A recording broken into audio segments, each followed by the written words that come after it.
আসসালামাইকুম সবাইকে। আজকে নতুন একটা রেসিপি নিয়ে হাজির হলাম আপনাদের মাঝে। আশা করছি সবাই দেখবেন, ভালো লাগলে লাইক কমেন্ট শেয়ার করবেন এবং আমার চ্যানেলটাকে সাবস্ক্রাইব করে দেবেন।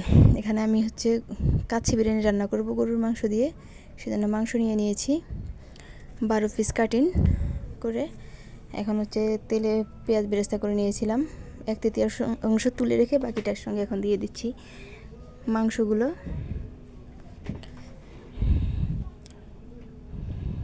আমি এরকম করে কেটে নিয়েছি মাংস। আপনারা চাইলে আরও বড়ও করতে পারেন অথবা আরও ছোটও করতে পারেন। আমি এই সাইজটা করে নিয়েছি। এখন একে একে দিয়ে দেব মশলা। আমি কাজু বাদাম, তারপরে কাঠবাদাম, কিশমিশ, গরম মশলা একসঙ্গে বেটে রেখেছি, সেটা দিয়ে দিচ্ছি এখন।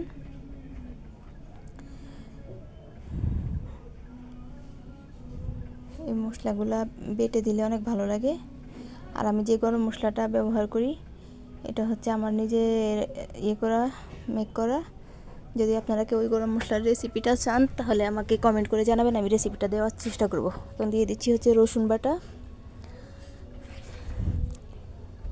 এবার দিয়ে দিচ্ছি আদা বাটা,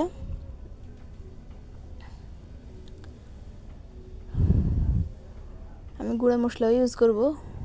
তারপর একটু একটু দিয়ে দিলাম। এখানে আমি টক দই ছিল না বাসায়, সেজন্য আমি কি যেন বলে গরম পানির সাথে গুঁড়ো দুধ দিয়ে লেবুর টক দিয়ে টক দই বানাই নিছি ঘরে। দিয়ে দিচ্ছি ঘি, দিয়ে দিলাম রাঁধুনি প্যাকেটের যে কাচ্চি বিরিয়ানি মশলা, সেটার গুঁড়ো মশলাটা দিয়ে দিলাম।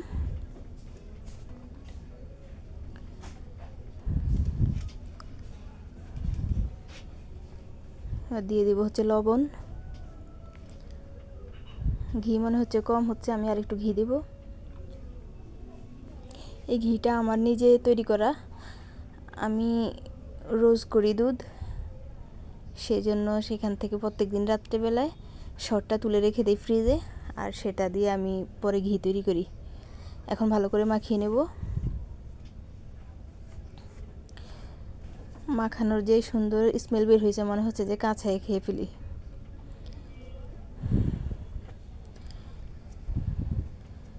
মাখানো হয়ে গেছে, এখন আমি 2 ঘন্টার জন্য রেস্টে রেখে দেব।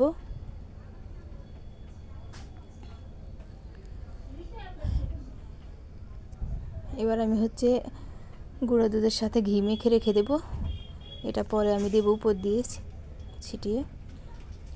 এটা প্যাকেটের, যেটা রাঁধুনি প্যাকেটের আস্ত যে মশলাটা, এটা চাউল সিদ্ধ করার সময় দেব। ঘিটা গুলে রেখে দেব। এখন আমি আলুর সাথে লবণ আর হলুদ দিয়ে মেখে ঘি আর তেলের সাথে ভেজে নিচ্ছি। এটাতে আলু ভাজার তেলটার সাথে দুধ আর পানি, 1 কেজি চালের জন্য আমি পানি আর দুধ মিলে নিয়েছি 2 লিটার। আর দিয়ে দিলাম রাঁধুনি প্যাকেটের যে গরম মশলাটা ছিল সেটা। বলক চলে আসছে, এখন দিয়ে দেব চাউল। এটাকে আমি জোরে বলক দিয়ে সিদ্ধ করব, চুলা কমাবো না জালটা।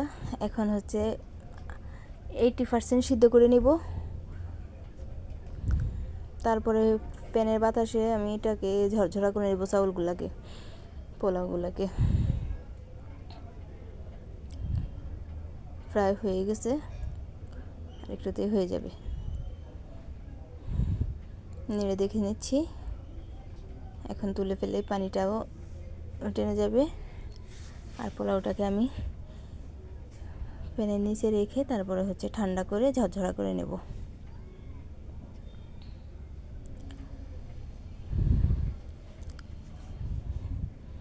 এবার আমি মাংসটার উপরে সব উপকরণগুলো আস্তে আস্তে সাজিয়ে দেব। এখন দিয়ে দিচ্ছি আলু,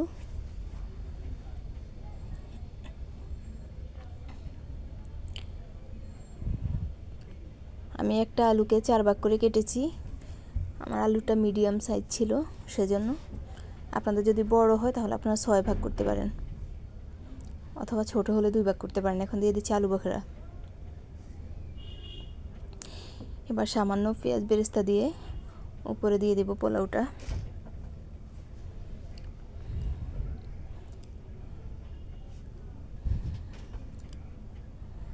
এবার দিয়ে দিচ্ছি পোলাও।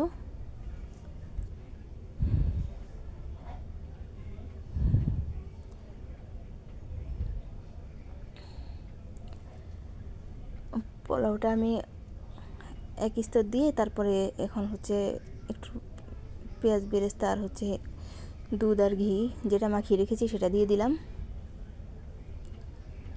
এখন আবার একটু পেঁয়াজ বেরেস্তা দিয়ে দিচ্ছি, আবার পোলাও দিয়ে দিচ্ছি। এখন কাঁচামরিচকে এভাবে দিয়ে তারপরে উপরে হচ্ছে পোলাও আবার দিয়ে দেব।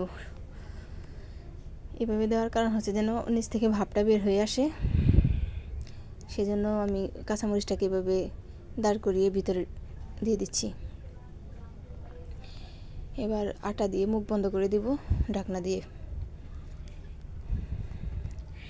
এখন আমি চুলায় বসিয়ে দেব। আমি আগে ফ্রাই প্যানটাকে গরম করে রেখেছি, ফ্রি হিট করে রেখেছি। এখন হাই ফ্লেমে হচ্ছে 10 মিনিটস, মিডিয়াম ফ্লেমে হচ্ছে 10 মিনিটস, আর বাকিটুক হচ্ছে লো ফ্লেমে রাখবো। এভাবে করে 1 ঘন্টা 45 মিনিট রেখেছি। যে হয়ে গেছে আমার কাচ্চি বিরিয়ানি। মাশাআল্লাহ অনেক সুন্দর সুঘ্রাণ বের হয়েছে। এখন আমি সাইড থেকে আটাটা তুলে নিচ্ছি।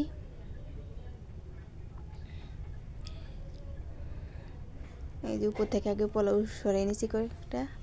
এখন এই যে বের করলাম মাংস, দেখলাম সিদ্ধ হচ্ছে কিনা। মাশাআল্লাহ অনেক সুন্দর করে সিদ্ধ হলো। বাজার থেকে কিনে আনা চাইতে স্বাস্থ্যসম্মতভাবে ঘরে তৈরি করবেন, খেতেও ভালো লাগবে, পরিবার সবাই মিলে মন মতো খেতে পারবেন।